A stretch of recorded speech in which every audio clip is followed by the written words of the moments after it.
ಆ ಬೊರ್ಲ ಬಿದ್ದ ಗೊಲಿಯಾತನನ್ನು ಅವನ ಕತ್ತಿ ತೆಗೆದುಕೊಂಡು ಕುತ್ತಿಗೆ ಶಿರಸ್ತ್ರಾಣ ಮಾಡಿಬಿಟ್ಟ, ಕುತ್ತಿಗೆ ಕಡ್ದುಬಿಟ್ಟ. ಈಗ ನಮ್ಮ ನಾಯಕನು ಸತ್ತನಂತ ಫಿಲಿಪ್ತರು ಎಲ್ಲರೂ ಓಡೋಗ್ಬಿಟ್ರು. ಈಗ ಯುದ್ಧ ನಡೀತು. ನಾವು ಆತ್ಮೀಯ ಯುದ್ಧವನ್ನು ಮಾಡ್ತಾ ಇದ್ದೀವಿ. ನಿರಂತರವೂ ದೇವರ ಆಧರಣೆಯನ್ನು ಹೊಂದಿಕೊಂಡು ನಾವು ಯುದ್ಧವನ್ನು ಮಾಡ್ತಾ ಇದ್ದೀವಿ. ಅನುಭವ, ನಮ್ಮ ಜೀವಿತದಲ್ಲಿ ಅನುಭವ ಎಲ್ಲಿದೆ? ಶ್ರಮೆಗಳು, ಕಷ್ಟಗಳು. ನಾವು ಯುದ್ಧ ಮಾಡಬೇಕಂದ್ರೆ ನಮ್ಗೆ ಏನು ಬೇಕು? ಆತ್ಮೀಯ ಹೋರಾಟ. ಆತ್ಮೀಯ ಹೋರಾಟದಲ್ಲಿ ನಾವು ಯುದ್ಧದಲ್ಲಿ ಮುಂದಕ್ಕೆ ನಡೀಬೇಕು.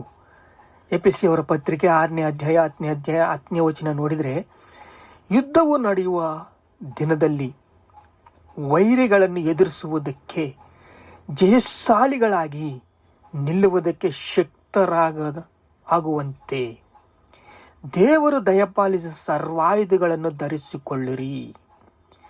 ಸರ್ವ ಆಯುಧಗಳನ್ನು ಧರಿಸಿಕೊಳ್ಳಿರಿ. ಏನು ಸರ್ವ ಆಯುಧಗಳು?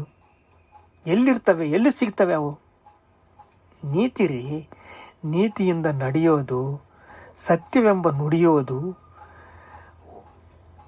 ಸತ್ಯ